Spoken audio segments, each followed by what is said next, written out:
chapter for medieval music, for Music 100.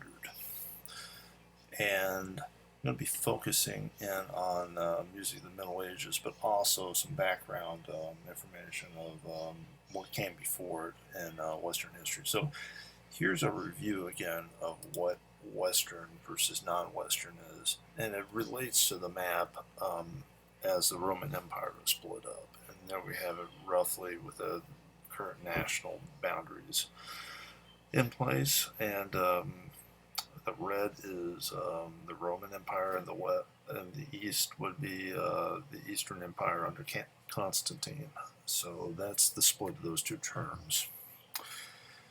We next get to thinking about music in terms of a timetable, and everything that happens before 400 more or less is antiquity. Most notably, 476 AD is the fall of the Roman Empire. Then we've got our next major period, which is medieval music or the Middle Ages, 400 to 1400.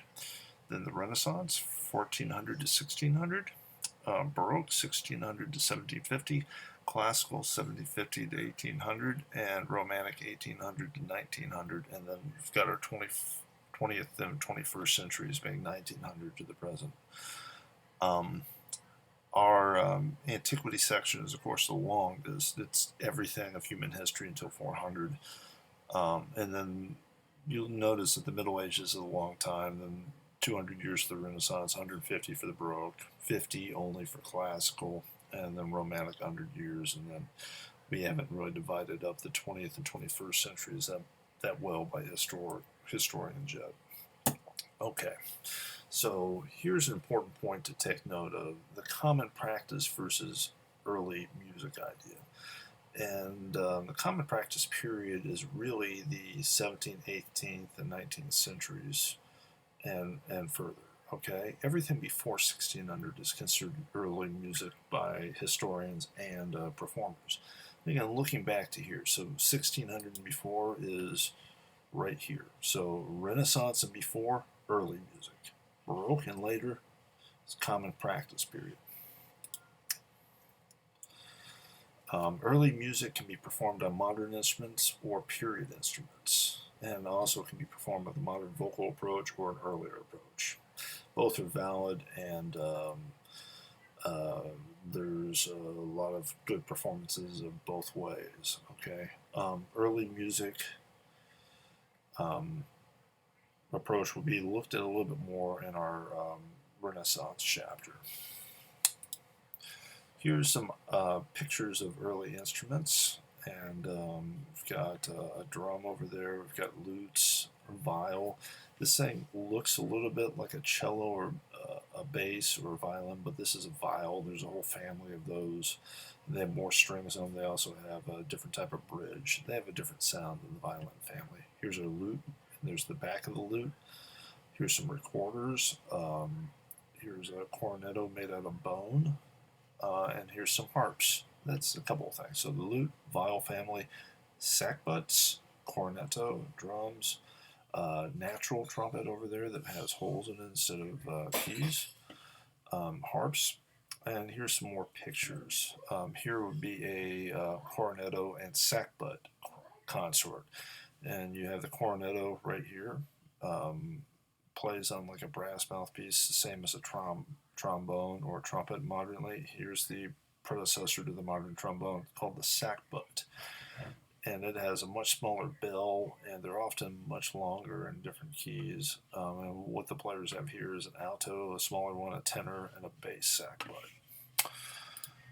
Here's some more pictures of early instrument performance, and a cornetto and sackbut consort in front of a choir there with a modern conductor. And then we've got a sham, which predates the oboe. And then here's a picture of some early instruments, a viol being played, and here's an organ. And literally you had to have somebody pumping it, the bellows, to make sound on an organ in the early days. And quick reminder of modern instruments, and that goes back to our Chapter 2 lectures and Chapter 2 Music for the Listener. All right. So, an introduction also to this whole idea is right here in Music for the Listener. This is under Table of Contents, Chapter 2, Unit 2 Introduction. And again, this is a really good discussion of early music performance and Middle Ages and Renaissance is really it. And the discussion of some of the instruments, if you underline like the shawm, it gives you a definition, sackbut as well. And please read this. This is a very short discussion of early instruments and how even a performance on earlier instruments of Beethoven's Fifth, which comes much later than this time period, has a different sound than modern instruments. Because instruments are in a state of flux and change over time. Okay, so give that a read. Now I'm going to skip back a little bit before what Music for the Listener covers because I think it's important to understand where we came from. So back to our chart a couple slides back. Antiquity is everything until 400, more or less, or 476 with the fall of the Roman Empire. Okay, music with prehistory and the dawn of writing. When you talk about prehistory, it's before writing exists in a culture. And so Mesopotamia, our Fertile Crescent area, with cultures such as Sumeria and Babylonia, are very important for the development of writing. But before we get there, we found bone flutes dating back to 36,000 BC and also cave drawings depicting music and dance. So music has been with us as long as we've been thinking human beings and on this planet on some level or another. Um, but its development really goes along with writing. At first, a lot of music is just orally transmitted, like given from one performer to another performer. One person plays an instrument, then the next person learns from that, or one person sings it, and you learn it from a master teacher that way. Um, it's when we hit around ca 3100 BCE, the cuneiform is developed in Sumeria, and that's our first form of writing. Um, Jump forward a long time to 2500 BCE, and we have lyres being developed, and that's a musical instrument. Around 1800 BC, Babylonian musicians begin to write down music. So writing their language starts first, and then writing of music comes later, and this is called notation. We're also getting instructions on how to play music in the writings. Next slide has some pictures of early instruments. Here on the left are some bone flutes that date around that 36,000 BCE. And then here's an early lyre. This is a bull lyre that um, these have been found in burials in the Fertile Crescent in Mesopotamia. Okay, so when we get past there, music starts to center around Greek and Roman cultures. And this end of antiquity is really 476, and we only have fragments of early Greek music. And music's very important to the Greeks. When you look at a Greek educational system, they have two foundations, the trivium and the quadrivium.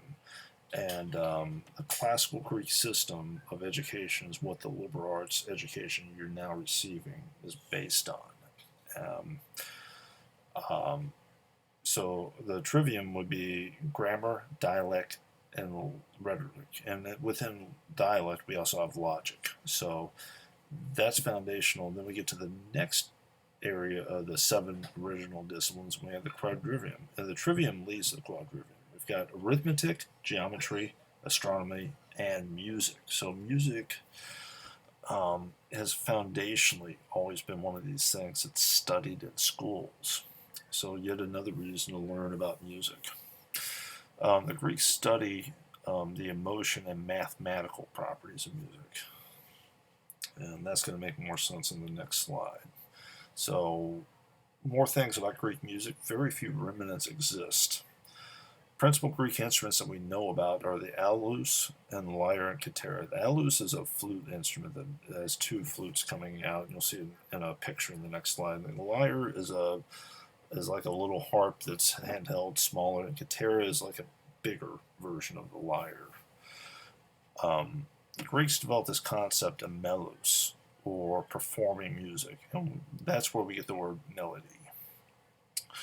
And they talk about the emotion and effect on a person's character, and this is important, ethos. So Greeks liked music that gave a positive ethos. And this is where we get our modern word of ethics in the English language, or dealing with character. So Greeks were interested in the mathematics of music, including intervals, and developed ideas based on modes, tetrachord scales, rhythms, and note duration. So the math and also the aesthetic properties, that's what the Greeks were into. And here's a picture of an ancient Greek playing an alus. There's the two different flutes that come out of the player's mouth. And there's a lyre, it's smaller than the katera. All right. The last thing we're going to do in this first half of the lecture is hear an example of Greek music. And the epitaph of Aeschylus dates back to the 1st century AD. So we're jumping pretty far from 36,000 BC of that first bone flute all the way to 1000 AD, or before 1000 AD. We've got a Greek inscribed tombstone that we've been able to decipher how to play from, like, what we know, little we know of Greek notation, and writings about it. So the Greeks were great about writing about what they did and what they thought, so that helps us too. Here's the text translation of what you're going to listen to. As long as you live, first stanza. Second stanza is be lighthearted. Next stanza, let nothing trouble you. Next stanza, life is only too short. Next stanza, and time takes its toll. And I've got a link to the non-scholarly but good background information Wikipedia article, and a YouTube link, which I already have open on the next page. So hopefully we shouldn't have to listen to any commercials. So here's the Wikipedia article, and it has some cool pictures of the Greek musical notation, and a discussion of how we translated it into modern notation. So if that interests you, take a look at that. Here's a recording of the piece. Already skipped forward to where we want to listen to it.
Okay, so there's that.